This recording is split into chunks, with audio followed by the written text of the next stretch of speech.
ECSI fans, you want to revolutionize your sports investing habits? Allow me to tell you about WagerWire. WagerWire is an app that helps you become a superior bettor by allowing you to sync all your sports books and track all your bets in one place. See your current action, your betting history, and stats. You could also sign up for sports books and collect bonus offers. Follow them at WagerWire on X, as it's the best account on the platform. Head to App Store or Play Store now and search WagerWire and download the app.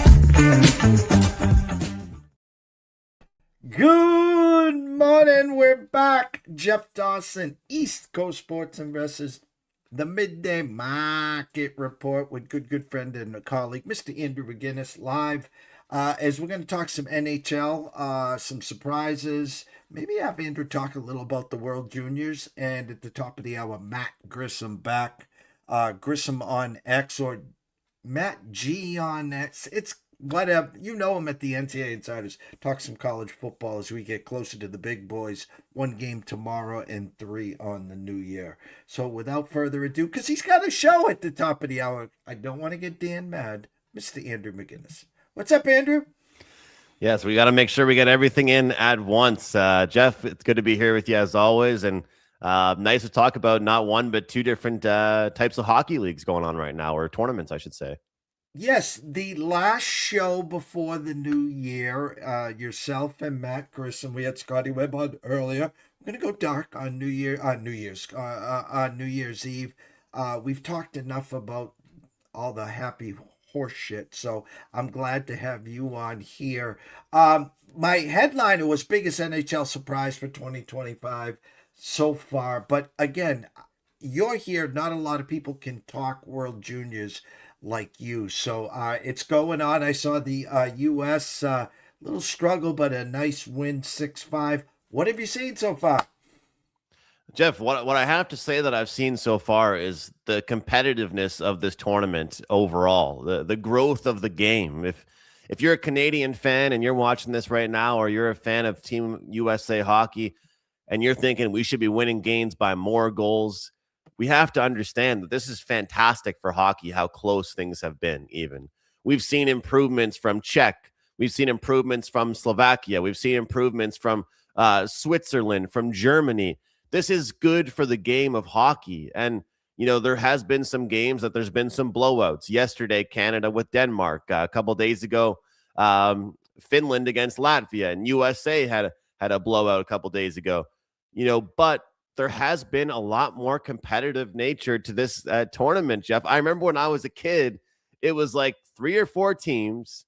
They blew out everybody they played. Then they would meet in the quarterfinals. And now it's a little bit more competitive. You know, you've had a Canadian team that in the last couple years, they haven't even fit inside the top 3 or 4, which is shocking, right? And sure, you know, they could have some players right now that are in the NHL, but it's no excuse. So what I've seen, I've been very, very impressed with some of these smaller countries. You know, Latvia playing some pretty good defense, got some good goaltenders. Slovakia playing pretty well. That game yesterday against Team USA, hats off to the Americans for continuously bouncing back every single time they lost the lead. And then I looked at my friends and I said, hey, look, this third period, we all know what's coming here, but hats off to them, because, you know, to hang up 5 goals and, you know, unfortunately you still lose 7-5. It's tough, but I'll tell you, I've just overall been very impressed with how competitive this tournament has been. Well, you get the World Juniors, we get the new year, and then we're going to blink. We're going to be in Milan for the Olympics, which I can't wait to have some fun with you there. Decent slate today, so obviously I want to get to that for you. But the headliner, biggest NHL surprises so far in 2025. And if I could say something right now, I have the standings in front of me. And of course, you know, the Avalanche have played 38 games, 29-2 in regulation. That's not a misprint. I didn't misspeak. 29-2 in regulation, 7 overtime losses. But what I'm going to say to you, and winners of 8 in a row, by the way, 65 points, but here come the Stars at 57, the surprising Wild at 54.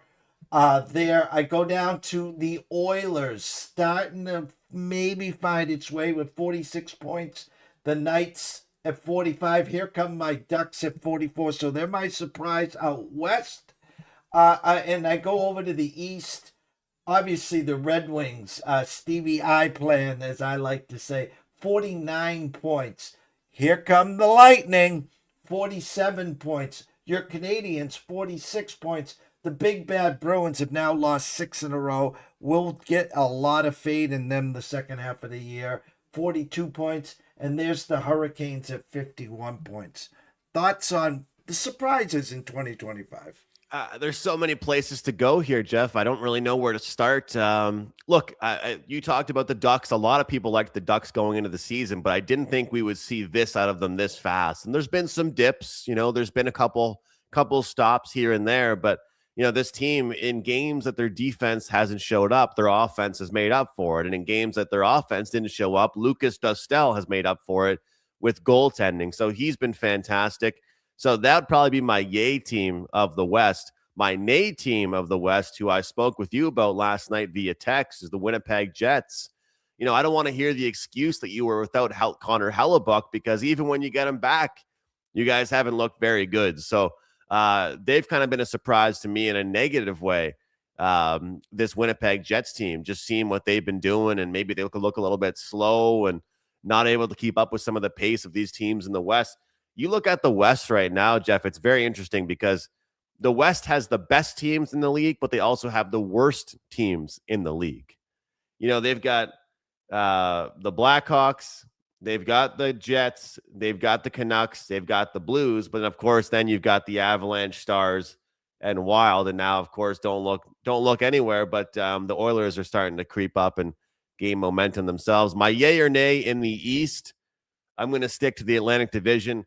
Honorable mention. I think honorable mention goes out to Philadelphia, the Flyers. I have been impressed with them, but my yay team has to be Detroit.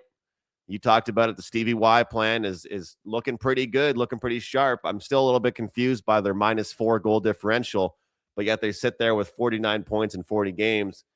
And, it wouldn't be me on a show with you if I didn't mention the Maple Leafs. I don't want to hear about the injury concerns because everybody's dealing with injuries. Yes, they've had a lot of injuries, but there's been a lot more going on with this team besides just the injury bug.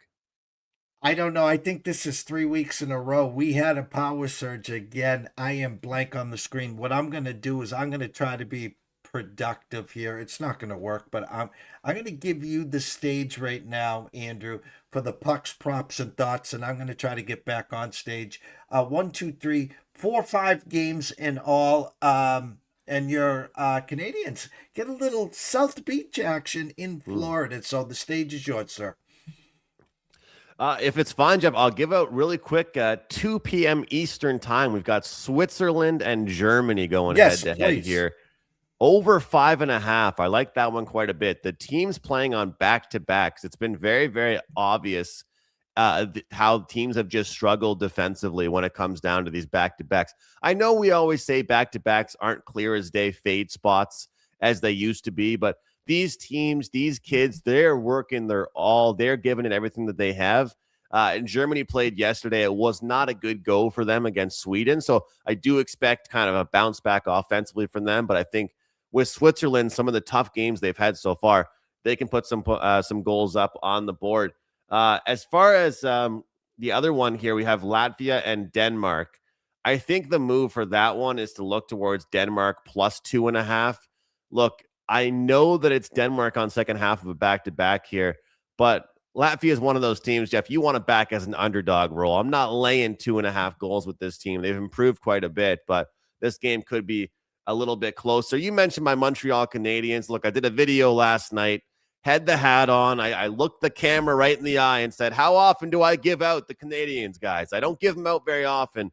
I like this spot for them, and we've talked a lot about fading teams second half of back-to-back off a win is much different than off a loss. And I was happy to give out the Florida Panthers yesterday against the Washington Capitals. The Caps right now are a team kind of on a little bit of a defensive slide, and the Panthers took advantage of it. It wasn't easy, but they got it done in the third period. So I do like that price on the Montreal Canadiens.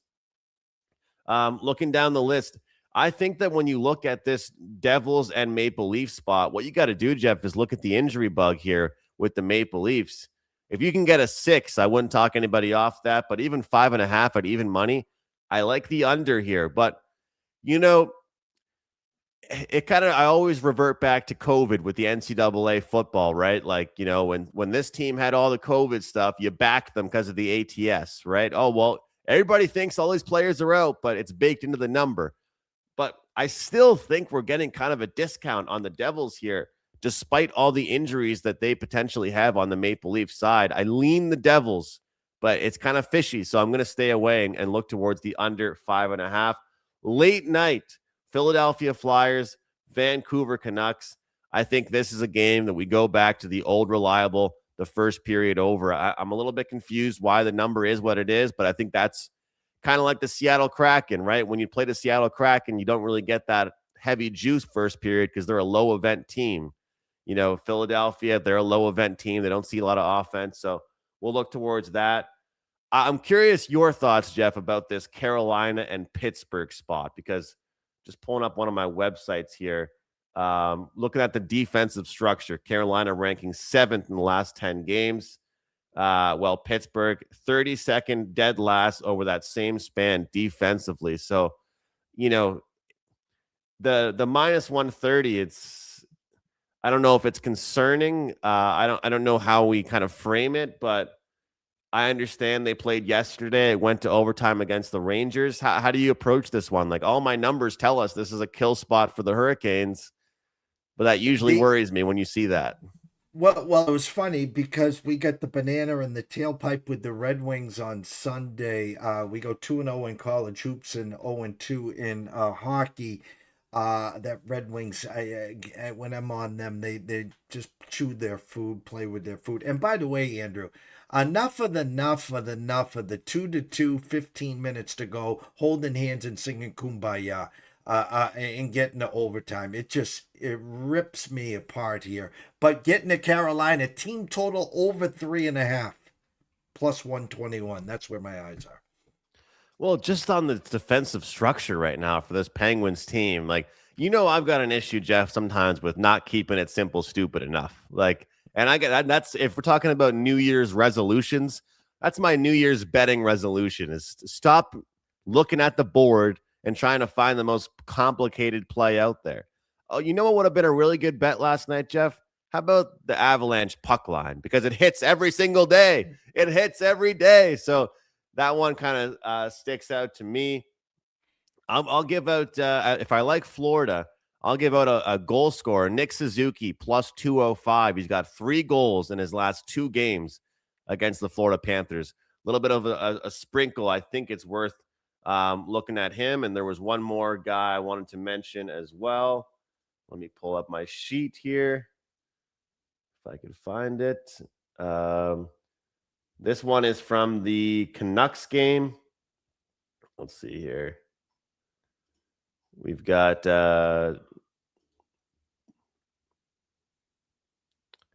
Trevor Zegras, Philadelphia versus Vancouver.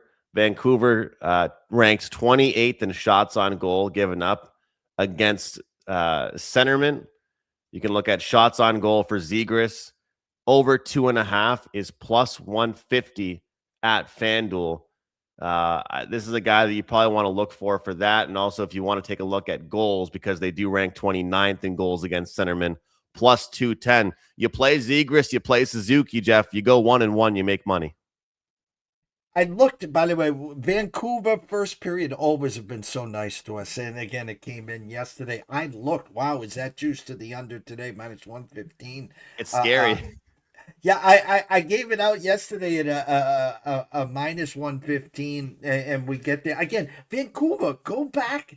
Every game they give up a goal early, then you just seem to be chasing that one. And again, I think there were 3 goals scored yesterday there.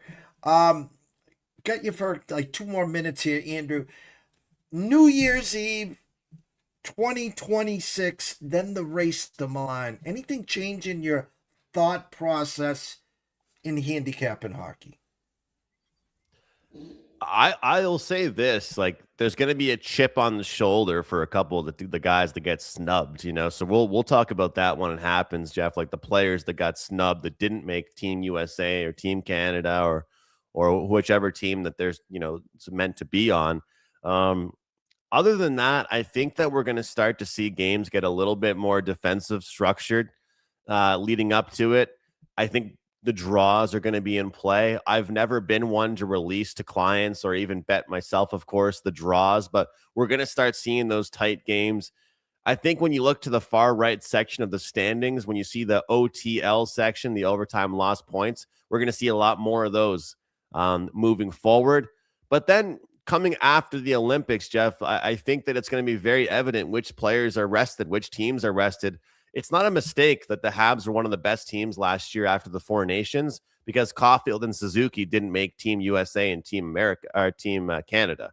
So look at all the players that are Russian that aren't going to be in the Olympics, right? Like look at Minnesota, you look at Tampa Bay, you look at Vegas, you look at a couple different players that have these great Russian players that will not be there. Washington Capitals with Alexander Ovechkin. So I am looking forward to seeing how those teams respond. But Jeff, the last thing I'll say, the roster announcements for America and Canada get here tomorrow. People are going to be upset no matter what it is. My final statement is these teams aren't going to be as different from the Four Nations as many people think they will be. Andrew, everyone knows to follow you at McInnis Picks at wagertalkwt.buzz/A&M. What do you have behind the pay window? I do know it's $5 Tuesday. Yeah, we used to only be able to have one play up for $5, but now we can have several plays up as long as it's until midnight tonight, or I should say Wednesday morning. So you guys can get several plays from me. Anything that I'm involved in, any action that I lay down, you can get that for just $5. Regular price is $25 or $35, depending on the play grading. So also we have a promo code XMAS25. XMAS25 takes 25% off any package at my website. So if you guys want to hop on board for my full season of NHL, my NFL player props, hey, if you want to get CFL for the next year at 25% off, you can hop on board that right now. Any deal I have, you can get 25% off with XMAS25 promo code. Thank you, Jeff. Andrew, great as always. Behave yourself. See you next year. Happy New Year.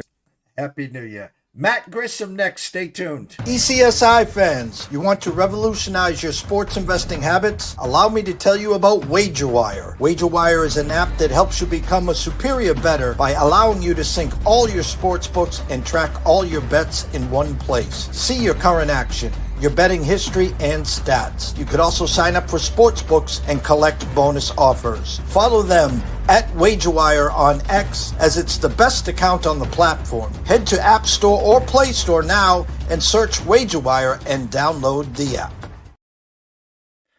The last guest of 2025. Let's bring him on. Mr. Matt Grissom. What's up, Matty? I'm honored. The last guest of 2025, so no show tomorrow. Yeah, what we decided to do is we've been dark on most Wednesdays. We do a lot of stage work, some studio work and stuff. And so what I decided to do with the big three on Thursday, I figured we'll move Christmas, New Year's. We moved Nick in yesterday. We moved you in today. Let everyone enjoy New Year's Eve and New Year's Day. So what we're going to do is I saved the best for last. That's what they say usually. So here you are, my man. I'm flattered. One more ounce of flattery before the new year. We've had some pretty good bowl games. For all the people that say, why are we playing these games? The kids don't care. I mean, just going through scores. Pittsburgh, East Carolina, 6-point game. North Texas, San Diego State, crazy game. I joke that it felt like watching an episode of MacGyver because I think San Diego State kept reaching in the bag to figure out new ways to either turn the ball over or score. but that ends up being a 49-47 game. LSU, Houston, 35-38. This is fun. This is fun. BYU, Georgia Tech, and the Pop-Tart Bowl. That I think that the bowl games should stick around a little bit longer. They may not matter, but I think these teams are enjoying being here. And outside of Clemson, who really laid an egg, I see them continuing to be competitive the rest of the way, which is good for us that are betting on them. Well, you hit a sore spot with me, and it's right. I do a pick 'em contest with the locals. An old timer gives us the Jeff Sargent lines, and so there are some values, and then ins outs. We get it in a long enough time where some of the spreads that we have versus the closing numbers is hilarious, but it doesn't matter. There's a guy that plays all the favorites. There's another guy that plays all the underdogs. So you got to pick and choose. And you talked about the back door being open with San Diego State and the Louisville game, and there was a couple others. But you hit a sore spot with me. So I got to go right to it so I don't forget, because I'm getting old here, Matt. Both of us have been in love with Texas Tech. Yep. What we didn't know about Indiana, and I prefaced this way last week, is how would they do with the big boys? We saw they could stand up to them. I was watching BYU. By the way, I had the over in that game, and I had the team total over. 4 possessions inside the 10, 1 possession inside the 20 between both teams. 5 possessions in all, 4 of them first goal inside the 10, and they scored 3 points. You can't script something like that. You can't. And so watching the first half, I'm like, oh shit. I'm thinking BYU, I'm thinking Texas Tech. Now they started playing better in the second half. And my point is, I'm seeing, and I don't care where the money's coming in with the Ducks. And we've talked about this, but I have to ask you, while you were watching the BYU game, was there any hesitation or worriness or doubt starting to creep in your mind with Texas Tech and Oregon? Not at all. I think this is a totally different scenario. How BYU played in the Big 12 championship, it is not how they played in this bowl game. So no, I wouldn't be worried about that at all. I think if BYU was in the playoff, you would have seen them come out and probably win their first playoff game last week. I don't think that the Pop-Tart Bowl was evident at all of what they're capable of. But you're also talking about a Georgia Tech team who made a lot of noise in the ACC. Now, granted, didn't work out for them, but Georgia Tech wasn't just a absolute bottom feeder or anything. I think they had a successful season. Before we get into the big boys, 4 of them, Coastal Carolina, Louisiana Tech today, Tennessee, Illinois. Did see, by the way, money come in on Tennessee overnight, which is kind of surprising because at the circa, they pushed that number over to 3.5. Now Jeff brought it back down to 3. So it was 2.5 overnight, 3.5 this morning. Jeffrey Benson at the circa now -3, -15 cents. So he dropped it back down with the 62. USC, TCU currently 5.5 with the 57. Anything in these 3 games that you like today? I think Louisiana Tech probably wins in a blowout. I'm not playing all of these, but I'm going to give you at least my 2 cents and a side on them. So if somebody does want to, Louisiana Tech, they're dealing with a lot less opt-outs. Coastal Carolina getting a new head coach. All this turmoil just spills over to probably blowout by the Bulldogs. And as I've stated numerous times, if you follow me on Twitter, the spread has only mattered in, I believe, 2 games where it was either the underdog won outright and covered their plus money spread, or the favorite blew them out and covered that spread. So I would lay it with Louisiana Tech. And then Tennessee, Illinois, looks like Chris Brazzell, Boo Carter, Peyton Lewis. Not sure if Boo Carter is going to be out but he's kind of been a household name for Tennessee and that defense for what defense they had. I'm looking to see a couple other left tackle Lance Hurd, safety Jalen McMurray. They're both still practicing, so I'm going to assume they're going to play. And for Illinois, Luke Altmaier, the quarterback, probably going to play. I think this is going to be a tight game. What'd you say the line was right now? 3 minus 15 cents with the 62. There's some 61.5, 60.5 at Hard Rock. I think this is honestly, I think you could play the over and have fun with it. I think the Tennessee team total over 33.5 gets there. I think this is the first one to 35-38 wins this game. Probably, yeah. I was going to say it's probably going to be reminiscent of that LSU Houston game, 35-38. I don't know if Illinois can put up points like that. I mean, Luke Altmaier's been a good quarterback. Should be good. I would probably say Tennessee or pass. I would lay it with Tennessee. And then USC, I think USC probably comes out and wins this game. Jaden Maeva looks like he's going to play. Most of their opt-outs are linebacker, tight end, and 2 wide receivers. It's USC. They've got talent at wide receiver for days. I'm not too worried about that. I don't know let me look at TCU real quick. Guessing Josh Hoover is out, being in the transfer portal. That is correct. Ken Seals is going to start under center for TCU. I think this is a big difference maker for TCU and how that offense runs. Josh Hoover had been great all season. And, yeah, I think USC rolls in that one. So there has some money came in on they were 6 now this morning, 5.5, so a little TCU money with a 56.5 there. People want to know what Matt thinks, so we're gonna find out what Matt thinks here. We got the big boys. They're coming to play tomorrow. We have at 7:30 p.m. Miami of Florida, Ohio State. Currently, right now, we got a 9.5 at the Circa there. And then, of course, on New Year's Day, Oregon, Texas Tech, 2.5 minus 15 cents. I don't think Benson will get it to 3 there. We'll have to wait and see. Alabama, Indiana. Alabama +7 minus 15 cents. So he's giving you a little extra juice if you want the full 7 with Alabama, Indiana. And then the nightcap, Mississippi, Georgia. It is under 7. It's at 6.5, Matt.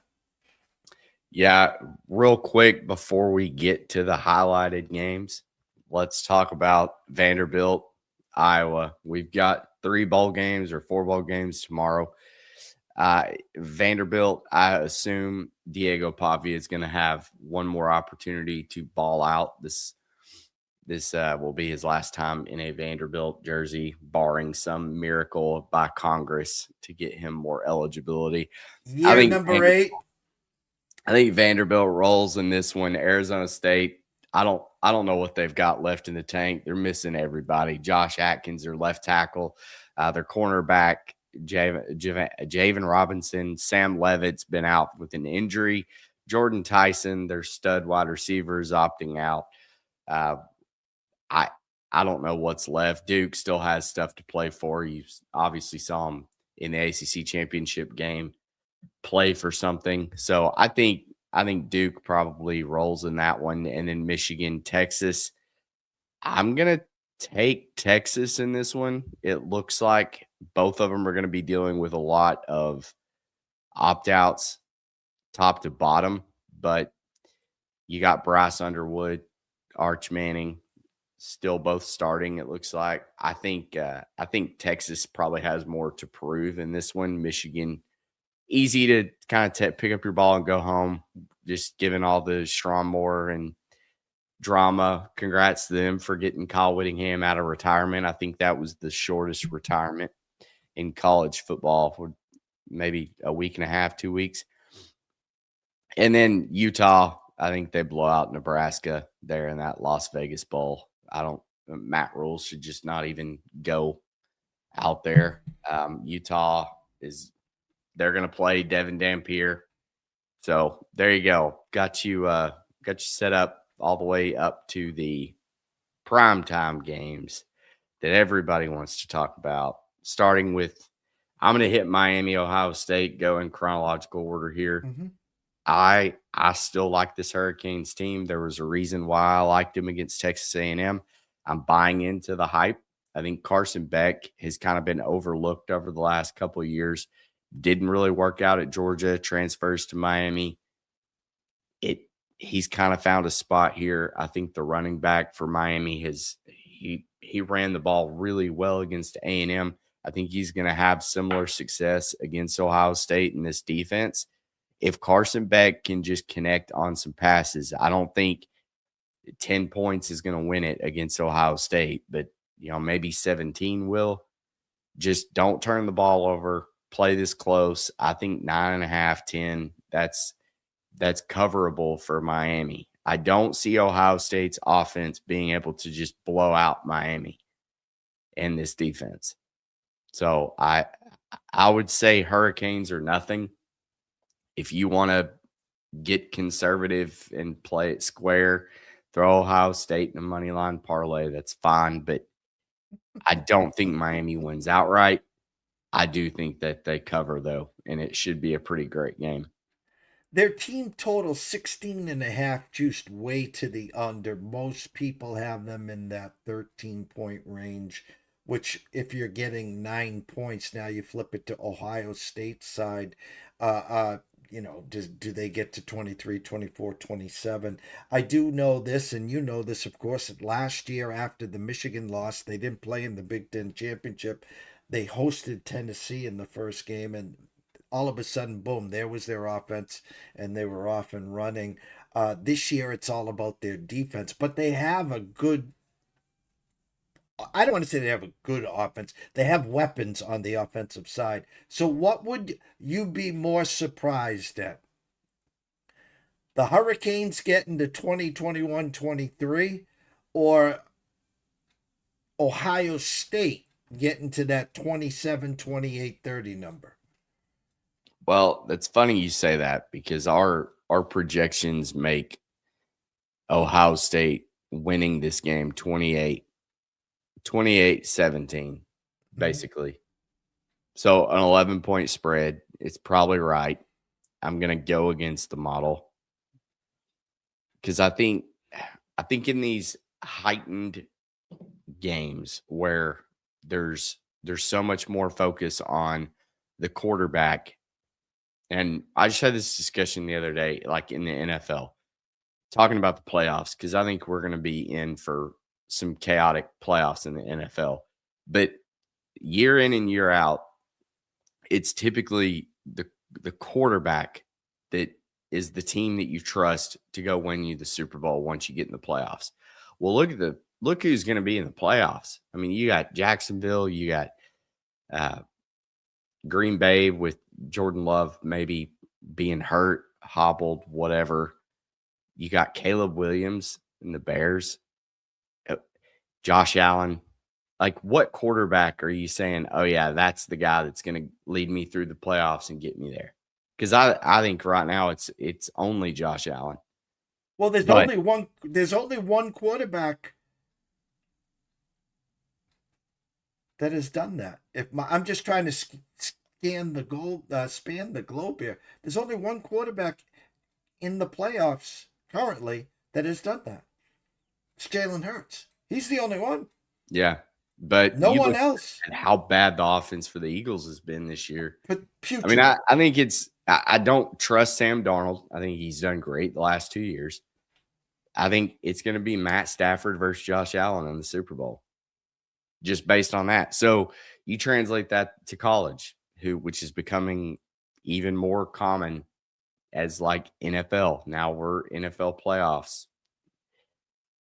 Give me the quarterbacks that you trust out of this college football playoff. Who are you backing? I would say Carson Beck, Fernando Mendoza.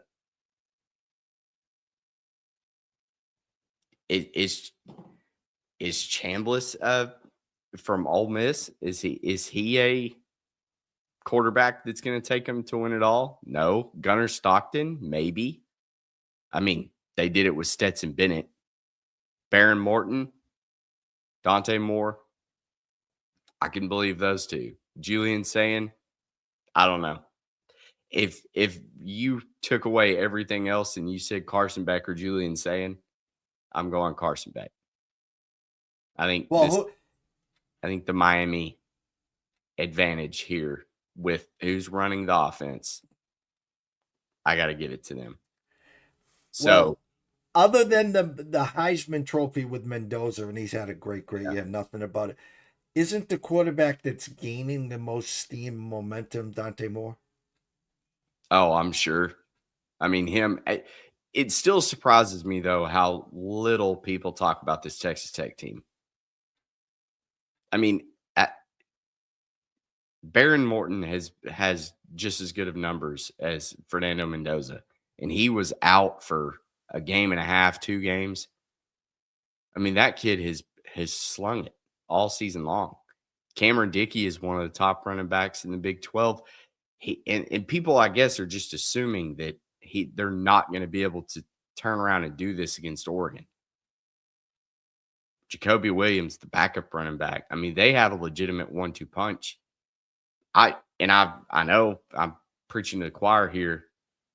I don't think Texas Tech is getting enough credit. It's funny. Back in the old days, and this is well before you were even a thought, sir, is that in college hoops we used to have on the USA station where you had to get up and turn the dial and stuff. There was no remotes back then. Pac-12 After Dark, and that's where I did all my basketball homework. And then we got some Pac-12 After Dark football games. My point is, no one's watched Texas Tech. No one. No. And it's a shame because they are legit. They're legit. I just don't know where this steam from Oregon. And I've been a naysayer on Oregon all year. But I'm now starting to get a little worried. Maybe I'm reading too much or I'm hearing too much Dante Moore. I'm hearing Dan Lanning and company were holding back because they knew they were in and wait till the playoffs and they had a chip on their shoulder. Didn't look like it in the post game. He looked upset that their defense played like that down the stretch. And maybe they clean that up, maybe. But you saw Indiana go into Oregon and take it to that defense with not a big prolific offense, if I can say that, and not get hated on. Indiana's offense isn't that prolific. Fernando Mendoza, he is the Kirk Cousins of college football playoff quarterbacks. Okay. He's going to do enough to get you the wins.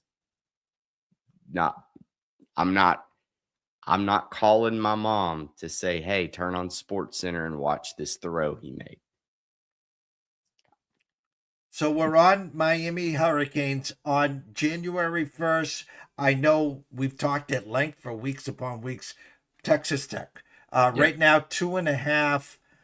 Let me find let me do this. Give me 1 second here. Actually, am I off? Let's see if I can get in here. And I like Ole Miss plus the points. Against Georgia? Mm-hmm. If you can get the 7. I don't know what it is right now. Let me go. 6.5, 7. Oregon 2.5 minus 15, 51 and a hook. Georgia 6.5 with a 55.5.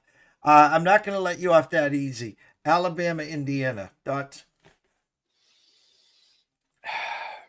Alabama should lose this game by 2 touchdowns. Don't know if they will because, again, I don't want to sound like I'm hating on Indiana because I think Mendoza is a great quarterback. Good quarterback. Not great. Good quarterback. and I think Kurt Cignetti is probably the best head coach in the field outside of maybe Kirby Smart. I just don't know what it is about this Alabama team. It would have been real easy for me to say, all right, yeah, they got blown out by Oklahoma. Shouldn't even have been in the playoff. I think everybody was, me included, were saying that at halftime in that game or into the second quarter in that game. And then what happened? They kind of flipped it, just like in the Tennessee game. They end the end of the second quarter going into the half with a pick six. And you're like, all right, well, now it's going to be all Alabama. And well, are we going to be surprised? Who has better talent, Alabama or Indiana? Just talent on the field. Alabama. Yeah. It's like a team of 5 stars with a couple 4s. Meanwhile, Indiana is a team of 3 and 4s with a couple 5s. I think Alabama could shock everybody and win this game. I don't think it's going to happen, but I also, if Alabama is within striking distance, like covering, they're going to win outright. So this is tough. I want no part of this game. Either Indiana is going to roll, like I said, Alabama's going to lose by 2 touchdowns, like they should. But I don't know what Alabama team is going to show up. Is it the team that showed up the 3/4 of the Oklahoma game? Or is it going to be the team that showed up against Georgia in the SEC championship or Florida State to start the season? I don't know. I think you live bet it. I think you watch the first couple of scripted drives and you ask yourself, is Ty Simpson going to be able to move the ball against this defense? If he looks like he's doing it with ease on the scripted drives and they get even a field goal or a touchdown out of it the first couple drives, I think Alabama can win. But if Indiana shuts them down and Ty Simpson has that look on his face of just defeat, like I can't get anything going, I think it's over. I think Indiana rolls. I'm going to ask you one final question in 2025. You have Biff's Almanac, okay? And there's one shocker between the big floor. One big upset outright. Miami, Florida, Alabama, or Ole Miss. Who is it?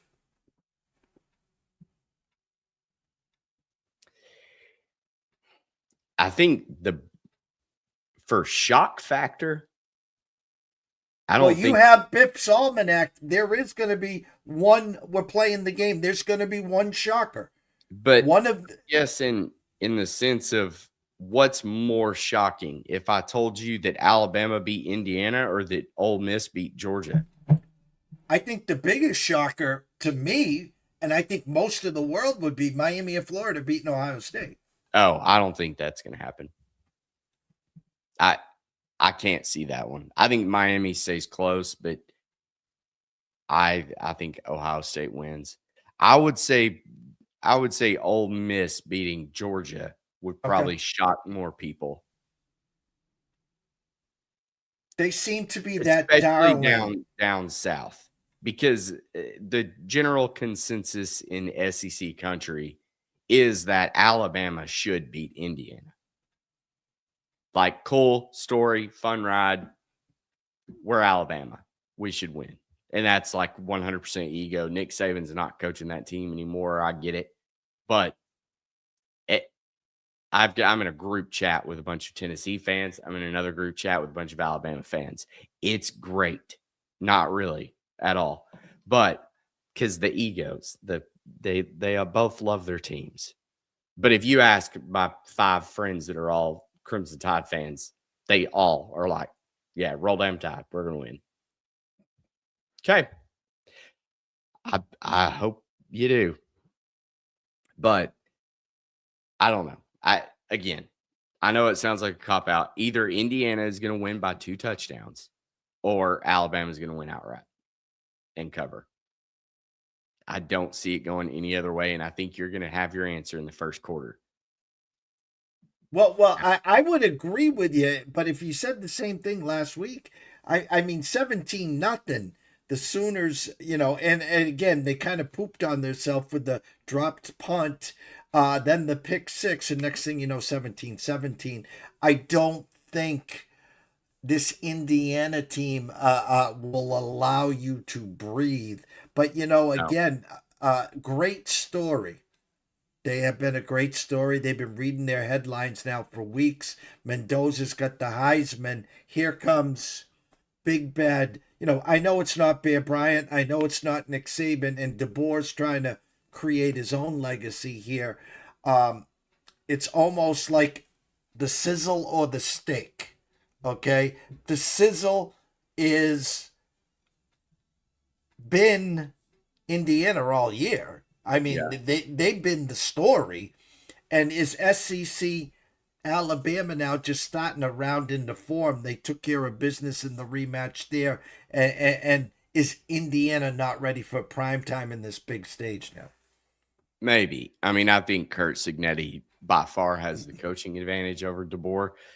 And I think the difference in like Brent Venables in Oklahoma taking the foot off the gas, like I don't think Oklahoma was ready for that stage.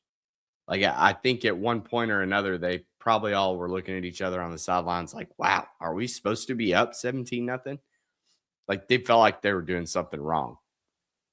I don't think Indiana, if they get in a position where they can step on somebody's throat, yeah, you bet your butt Kurt Signetti is going to step on the throat of Alabama and anybody else. I mean, that man doesn't care.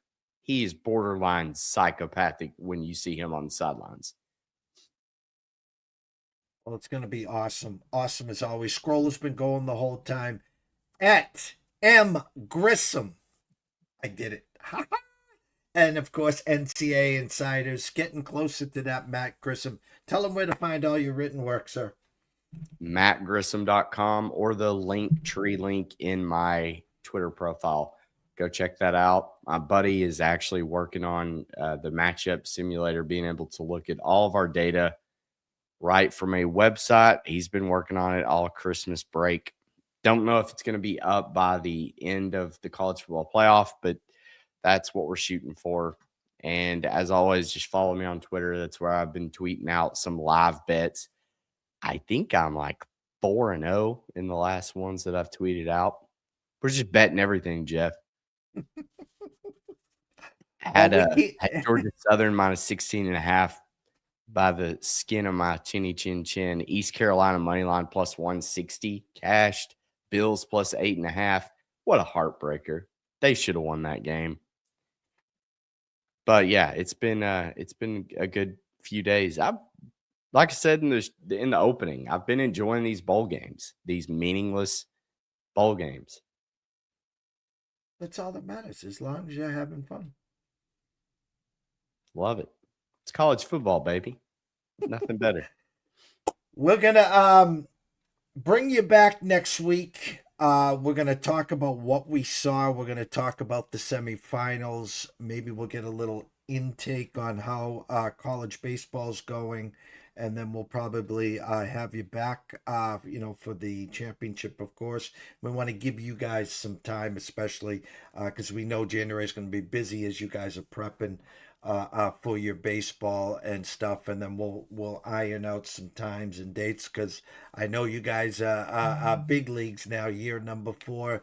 The big boys are calling. So don't forget the guys you started with. That's all I'm saying, Mr. Grissom. Yes, sir. You know it. We'll be back here.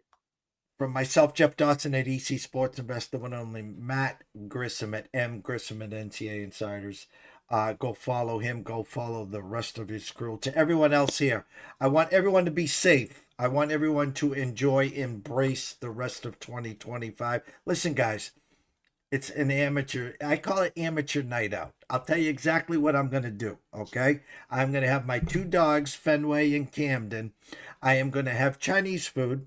I am going to watch the Three Stooges marathon, and then I'm going to flip on Ohio State and Miami, and hopefully to be asleep before the ball drops. That's what I'm doing.